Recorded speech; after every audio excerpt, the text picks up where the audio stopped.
The morning sun filters through my office blinds as I take a moment away from my cluttered monitor. I'm Audrey, I say to myself in the mirror, smoothing back a strand of hair that's escaped my rushed ponytail. At 37, I'm the CEO of a medical app startup, and I'm trying desperately to maintain some semblance of health while preparing for our company's IPO. I press my hands against my face, feeling the exhaustion beneath my skin. The end-of-year investor meetings are approaching, and my schedule is absolutely packed.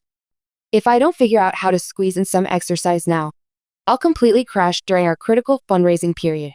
I glance longingly at the protein shake I haven't touched since this morning's 6 a.m. call with overseas developers. You know what's ridiculous? I laugh, grabbing my barely touched lunch salad. I've created an AI application that helps thousands of children with neurological development, but I can't manage to keep myself on a consistent meal schedule. My stomach growls in protest as I finally take a bite. My phone buzzes with a notification from my calendar app. Another reminder about tomorrow's board presentation. I feel a knot form in my stomach. Between the company, the kids' therapy appointments, and trying not to completely fall apart, I'm running on caffeine and determination. I press my fingers to my temples, attempting to massage away the tension. But today, I want to share something personal. A story that shaped who I am both as a businesswoman and as a person. It happened 2 years ago at a medical technology conference in Chicago. I lean back in my chair, the memory crystal clear despite the chaos of my current life. I was 35, presenting our neural assistance prototype to potential investors when I spotted Bennett across the exhibition hall. We dated briefly in college before our careers pulled us in different directions. Me toward tech entrepreneurship, him toward medicine. Now there he was, a renowned pediatric neurologist, speaking passionately about supportive care for children with developmental differences. I feel warmth spread through my chest at the memory. When our eyes met across that crowded hall, something electric passed between us. That weekend changed everything. We reconnected, discovering our work complemented each other perfectly. His clinical expertise with neurologically diverse children perfectly aligned with my vision for assistive technology. 3 months of long-distance dating later, Bennett proposed during a weekend when he'd flown in to meet my children.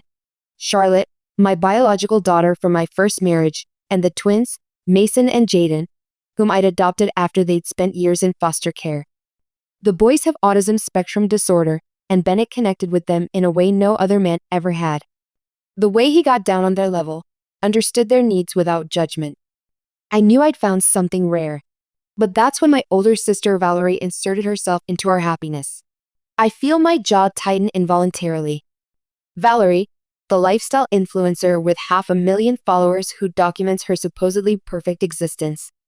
When she discovered I was engaged to Bennett, who not only had an impressive medical career but came from a wealthy family, her reaction was immediate and disturbing. I'd hoped she might be genuinely happy for me, but instead, she launched what I can only describe as a social media smear campaign. At first, they were subtle digs, posting throwback photos of us with captions about always being the pretty sister or sharing concern about rushed relationships. Then came the private messages directly to Bennett. I discovered them accidentally when using his tablet to research schools for the twins. There they were, dozens of messages from Valerie, ranging from flirtatious to inappropriate, questioning my stability as a mother, suggesting the boys' needs were too much for any relationship to withstand. My hands clench at the memory, fingernails digging into my palms. The betrayal cut deep, especially since we'd grown up with me constantly supporting her, making her look good, covering for her failures. Now that I'd found success on my own terms, both professionally and personally, she couldn't stand to see me happy. The painful emotions still feel fresh, even 2 years later. What came next tested not just my relationship with Bennett, but my understanding of family itself. And it forced me to make some of the hardest decisions of my life. Due to my defiance, my sister began to dislike me a bit for losing support. But our relationship was never truly bad. We could talk normally, and sometimes I even gave advice on her issues. Our family had distorted aspects like overprotectiveness towards my sister and a bit of hostility from her. But I still think we were a perfectly normal family. However, the balance was disrupted because Scott did not reciprocate my sister's feelings. I can't accept that my younger sister is getting married before me. On the eve of our wedding, My sister exclaimed these words to our parents. Don't say that. You will find a good partner soon too, Sally, my father responded. I agree with Dad, Sally. It's not like that, my mother added. Normally, the older sister gets married first, and then the younger sister. It's too soon for her. But the wedding is tomorrow, isn't it? What are you saying, Mom? Don't you care about me? I'm going to be the pitiful older sister who gets surpassed by her younger sister. That's not true. That night, I quietly listened to the intense exchanges between my sister and our parents from the hallway. Should my sister get married first? If I waited for her to marry, I would age considerably in the blink of an eye. What is she really thinking? I thought once she voiced her complaints, she would settle down. I understand. Both Mom and Dad will not attend the wedding tomorrow, so please be satisfied with that, Sally. What? I was shocked by these words. Both my father and mother agreed not to attend my wedding and apologized to my sister. What is this? It's like they're followers of my sister's cult. This is beyond mere indulgence. Still, my sister sighed unhappily. Fine, I'll compromise. Let her have a wedding that nobody acknowledges. She clearly does not want me to marry Scott, probably because she herself has feelings for him. It's unbelievable. A wedding without the presence of my parents due to my sister's unrequited love is becoming a reality. The morning of my wedding arrived with golden autumn sunlight streaming through the hotel suite windows. Despite the beauty of the day, exhaustion clung to me like a second skin. I'd barely slept, my mind replaying the video call with my parents over and over. Each time I closed my eyes, I saw Valerie's perfectly timed tears sliding down her cheek, the satisfied gleam in her eyes when my parents confirmed they wouldn't attend. I stood before the mirror in my wedding dress, a sleek design with subtle technological elements woven into the fabric, a nod to my passion. My hands trembled slightly as I adjusted my earrings. Charlotte slipped into the room, already dressed in her bridesmaid gown, her eyes watchful. The twins are ready, she said, coming to stand beside me. Jaden had a small sensory moment with his bow tie, but Bennett knew exactly what to do. At the venue, a botanical garden conservatory we'd chosen for its peaceful atmosphere and accessibility features for the twins, I found myself pulling Bennett and his parents aside before the ceremony. I need to tell you something, I said, my voice catching. My parents won't be attending. They've chosen to stay with my sister during her mental health crisis. I couldn't keep the bitter edge from my voice as I explained the situation. Edward and Lillian, Bennett's parents, exchanged glances that spoke volumes. The retired medical research executive and former pediatric nurse understood immediately what was happening. That's absolutely preposterous, Edward said, his normally measured voice rising slightly. To miss their daughter's wedding for such a transparent manipulation. Lillian stepped forward and took both my hands in hers. At 70, she still carried herself with the natural authority of someone who had spent decades advocating for children's health care. Audrey, look around you, she said firmly. Do you see who's here? I blinked back tears as I glanced around. Through the glass walls of our private room, I could see the venue filling with guests, colleagues from the medical technology field, doctors from Bennett's practice, families whose children used our app, all mingling together. Your family is here, Lillian continued, squeezing my hands. Family isn't just blood. It's who shows up. It's who supports your dreams and loves you without conditions. Bennett wrapped his arm around my waist, his strength steadying me. Audrey, I'm not just becoming your husband today. I'm becoming a father to Charlotte and the twins. We're cementing our family unit today, not missing pieces of it. I felt tears threatening again, but these were different, a release rather than a wound. Mom's right, Bennett said softly. Look who rallied around us when they heard your parents wouldn't come. I turned to see what he meant and gasped. Through the doorway, I could see a special seating area had been arranged near the front of the ceremony space.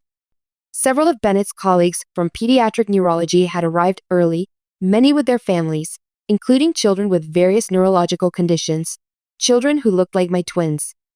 The medical community takes care of its own, Edward said proudly. When word got out about your situation, they wanted to be here to support both of you and what you stand for.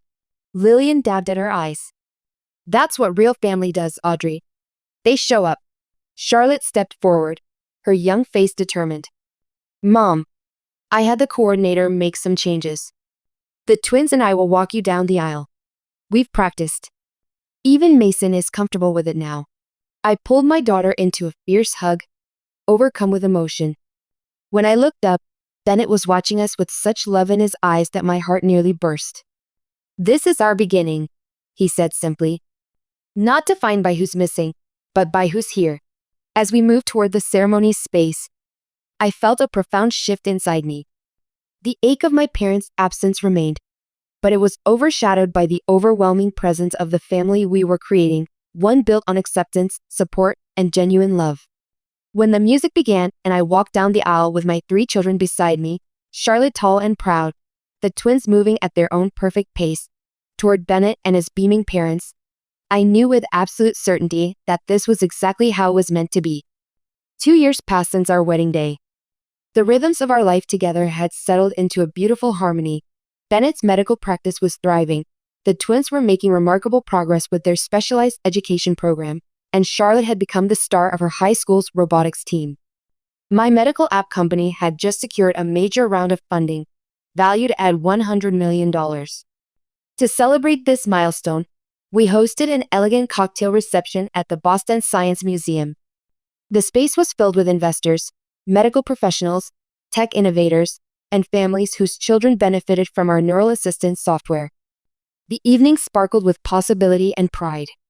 I was in the middle of discussing expansion plans with our lead investor when Charlotte appeared at my elbow, her face tense. "Mom," she whispered urgently, "they're here." I didn't need to ask who. Somehow, I knew instantly. "Where?" My heart hammered against my ribs as adrenaline flooded my system. VIP section. Grandma, Grandpa, and Aunt Valerie just walked in. Charlotte's eyes flashed with protective anger. Security didn't stop them because Grandpa showed some old photos of you together. I squeezed my daughter's hand. "Find Bennett and tell him. I'll handle this." Making my way across the crowded museum floor, I spotted them immediately. My parents, looking older than I remembered, hovering uncertainly near the bar. And Valerie, draped in an eye-catching designer dress, already scanning the room with predatory attention. "Audrey," Valerie's voice rang out with forced brightness as she spotted me approaching. She air-kissed near my cheeks before I could step back. "Your little party is adorable. The Science Museum, how clever and educational." The condescension in her tone made my blood simmer. "How did you find out about this event, Valerie?" I kept my voice low and controlled, aware of the investors and journalists scattered throughout the room. My father stepped forward, placing his hand on my arm. I resisted the urge to pull away. "We saw the announcement in the Boston Business Journal. We're so proud of you, sweetheart." "Proud?" The word tasted bitter on my tongue. "You haven't contacted me in 2 years. Not even when the twins won their regional science fair or when Charlotte got early admission to MIT. My mother's face crumpled slightly. "We've been going through some difficulties, Audrey. Your sister's influencer business has been challenging lately." "What your mother means," Valerie cut in, pushing forward with a brilliant smile that didn't reach her eyes, "is that I'm ready to expand into the health tech space. And what better partnership than with my brilliant sister's company?" I stared at her, momentarily speechless. "Partnership?" "Yes." Valerie clapped her hands together. "I have over 700,000 followers across platforms now. Think of the exposure I could bring to your little app."